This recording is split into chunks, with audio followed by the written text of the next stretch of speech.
Compulsive shopper. Okay, so I'm gonna start. Hello, everyone. So happy to see your beautiful faces again and happy you could join me today. This is our third session of our weekly group. Before we begin, first I would like to open with a quote by Oscar Wilde, who once said, "I can resist anything except temptation." And what I took from that quote is that it is easy for someone to avoid temptation when it's not so readily available, right? It's easy to not watch so much TV when you're trapped in a basement. But if you're in your room with a big 70-inch plopped in front of you and there's nothing to do, we can only assume what happens next, right? So before we dive into our discussion today, I wanted to remind you of some ground rules, which include being respectful of others, no talking over one another, waiting your turn, holding back negative comments, positive and constructive criticism only, cell phones on silent. Also, everything we talk about here is confidential. What is spoken of here stays here, unless you suggest intentions to harm yourself or others. And in that case, I will have to notify proper authorities. So just relax, breathe, have a sip of water, have your snacks, and let's try to be as open, as honest as possible today. So you are all here today because you recognize and acknowledge that you have some addiction or compulsivity to buying.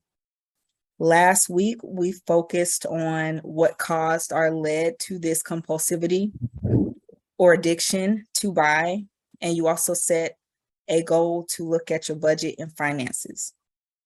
This week, we are going to focus more on triggers. Triggers can be anything from a smell, a feeling, a show, or ad you watch that moves you to buy. So we're going to go ahead and get started. Anybody wants to go first, or we can just go around the room? I'll go first. Tasha. Well, I believe that my condition has started when I moved from one state to another. And in the very beginning, I had my daughter. And so, we were pretty much teammates and we were able to, collaborate and cook together and such. So upon me now moving into my new apartment, I didn't have much of anything. And my daughter, went back to New York for school. It just left me. So I believe my compulsive shopping right now is because I'm lonely. I like to surround myself with pretty things. I do watch a lot of HGTV and Open House, and I just get so inspired. And not to mention a lot of the good finds that I find at, Salvation Armies and Goodwill and stuff like that. So I find myself having to drive past, telling myself, you don't need to go in there, you don't need to go in there, you don't need to go in there.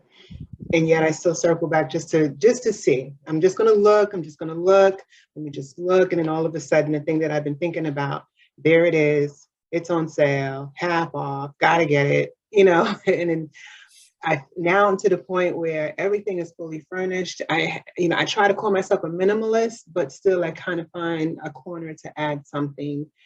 And now I'm to the point where I'm swapping. So now that's a big deal for me. Like I now need to swap out. But I believe I'm doing all this not only to just create a safe haven for myself, but it just kind of like gives me that outlet that, that's just my friend right now. It's just being a shopaholic. But I know at some point I'm gonna have to stop soon because now I've gotten to the point where I find that great finds and now I'm like, I don't have any money for this. Now I'm dipping into my savings, doing this whole, let me transfer just a little bit. And when you start nipping at it a little bit, then you turn around a couple of weeks later, I'm going to be kicking myself with a lot of regret, a lot of shame, and, a lot of guilt. So I'm at that part where I'm shameful and I'm guilty. Hadn't gotten to the third one yet, and I'm hoping not to. I'm hoping to get a good turnaround and try not to shop. I hear what you're saying about that, and I think that's what a lot of people can relate to, because we've all heard that saying, retail therapy, right? And I mean, it feels good. It's like that adrenaline rush, that dopamine, when you can actually, it's actually, people can relate to this as an empowerment type of feeling, because you're doing something for yourself, you're doing something to please yourself, and oh, it looks so nice. But I think it's important for us to remind ourselves that, you know, these are only momentary objects. And once we realize that, then we can then focus in on what's something that we can do that's going to be lasting instead. Remember in our first group, we talked or set a goal for ourselves.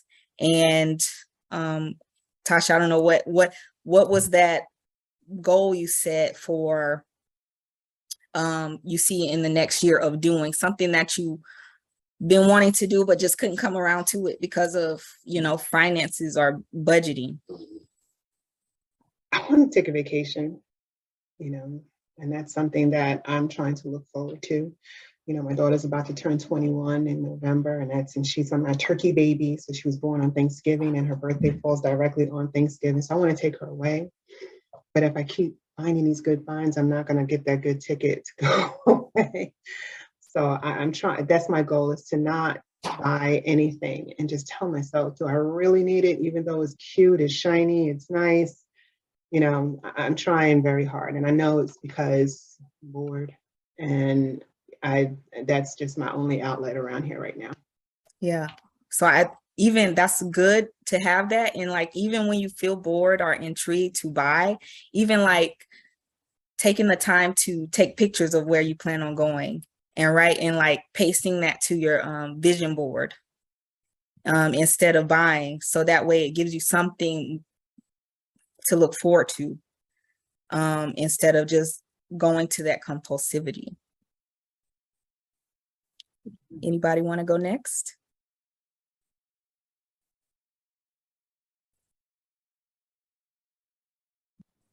Anna?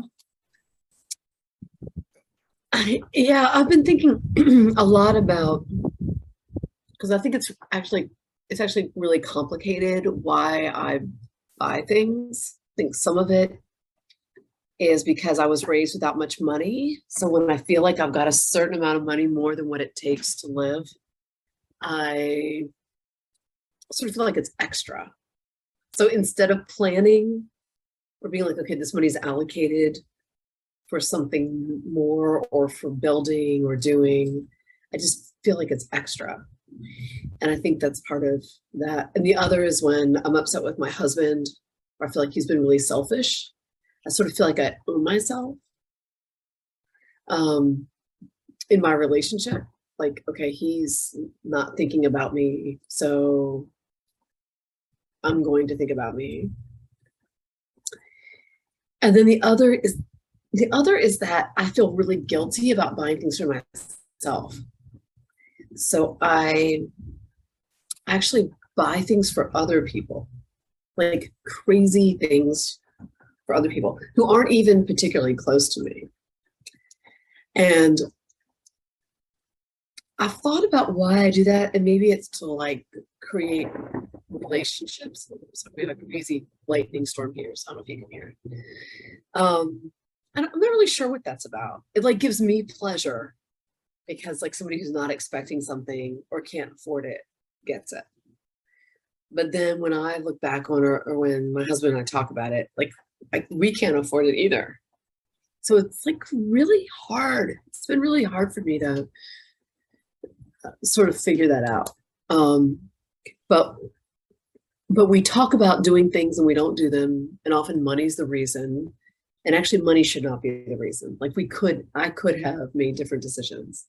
So I do have a goal for our family to go on a trip before all the children leave. And I think it's doable. but I have to kind of monitor myself in that way. Like, and it's exhausting, honestly. So everything I want to buy, I'm like, okay, so why am I buying this? It feels like it's generous or it feels like it's nice, but is it really? Like, does that person need it or expect it? Or I was like, why would I do that? So Yeah. honestly, Dion, I'm not really sure where I am with all this, but it's a lot. It's become, I mean, it's become definitely an issue in the family. I mean, it has been. So I hear it's like a self-soothing kind of like de-stressor for you. Yeah, I think so. And I feel like I'm doing something nice because I was turn that kind of, but it's, I should write a letter, right? Or I should go do something like spend time with the person. Yes. That Finding would be extra, a better extra, thing to do and more meaningful, probably. Right? right. Yeah. Mhm. Extra outlets always help. Trying to find other things to kind of soothe you. I heard that, you know, it's some partly due to some issues with your husband. And then it's also that empathetic side of you that wants to help others as well. So finding other outlets, maybe getting involved with Salvation Army or doing something else outside of going into your own pocket